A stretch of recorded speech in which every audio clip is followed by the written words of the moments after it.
Magandang araw mga kaistorya. Ako ngayon ay babiyahe patungong lungsod para bantayan ko ang aking apo. Bali apo ko na to dahil anak ito ng pamangkin ko na anak ng aking ate. Ayan, pagdating ko, kinuha ko kaagad ang bata para alagaan. Masayang masaya ako sa batang to dahil nakakatuwa sobra dahil hindi ito iyakin.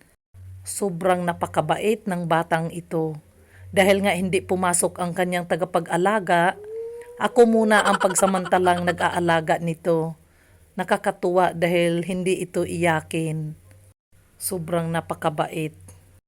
Namimiss ko nga tong batang to kapag matagal kong hindi nakikita pag hindi ako nakakapamasyal sa kanila. Dahil ito ay hindi talaga siya iyakin. Nakakatuwa talaga ang batang ito.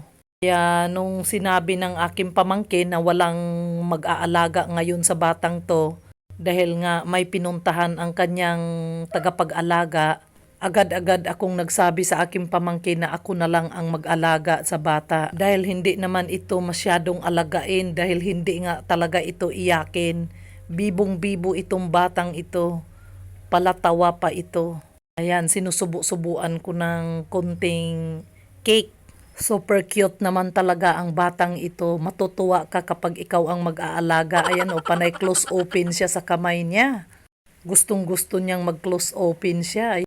Dahil nga sa sobrang busy ng kanyang mother at father sa pag-aasikaso sa mga customer nila sa salon. Ayan.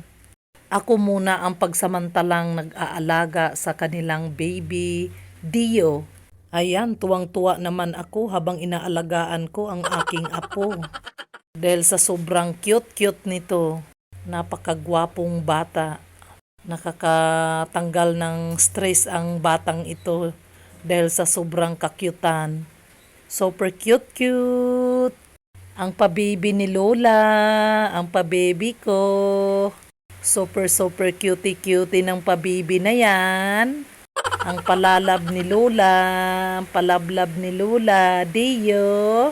Sobrang nakakatuwa talaga pag may baby ka sa loob ng pamamahay. Nakakatanggal ng stress. Ayan, sinasayaw-sayawan ko para matuwa dahil inaantok na ito. Antok na ang aming baby. Kaya nililibang-libang ko na para makatulog na. Dahil panay hikab-hikab na siya. Dahil antok na ang aming baby love. Yan, antok na. Ayan, nakakatulog na ang aming baby love. Tulog na.